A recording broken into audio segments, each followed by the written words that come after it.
You walk into a room and it hits you, a smell, and suddenly you're not here anymore. You're 7 years old. You're at your grandmother's house. You're in a car on a summer road trip you hadn't thought about in 15 years. No warning, no transition, just there.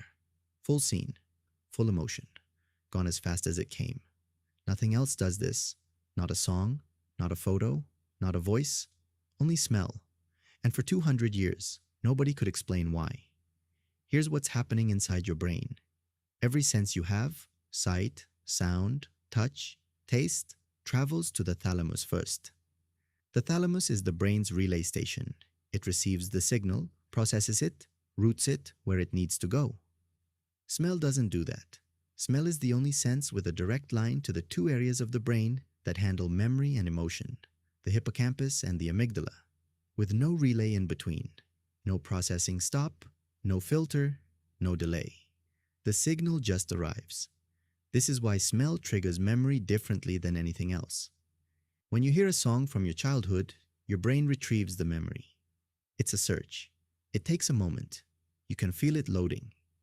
When you smell something connected to a memory, it doesn't retrieve it. It reconstructs it.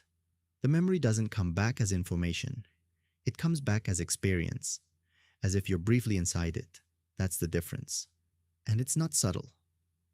In the 1800s, a French writer named Marcel Proust described biting into a small cake, a madeleine, dipped in tea, and being instantly transported to his childhood in a way that nothing else had ever achieved.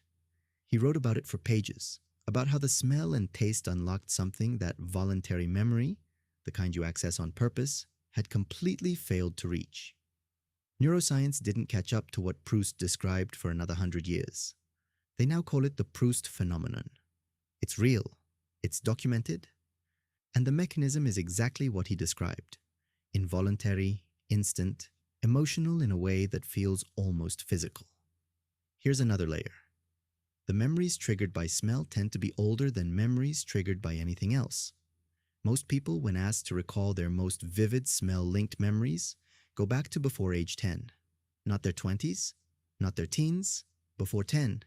Because that's when the brain is forming the strongest associative connections between smell and experience for the first time. Everything is new. Everything is being filed. The olfactory system is tagging each smell with whatever emotional context surrounds it, and those tags never fully go away. This is why the smell of chlorine can put someone back at a summer pool from 30 years ago in under a second. The tag was set when they were 8. It's been sitting there since. And the emotion that comes with the memory? Stronger than normal? Smell-triggered memories consistently rate higher in emotional intensity than memories recalled any other way. They feel more real, more present, more like the original experience and less like a recording of it, because they bypass the processing layer that normally puts distance between you and a memory.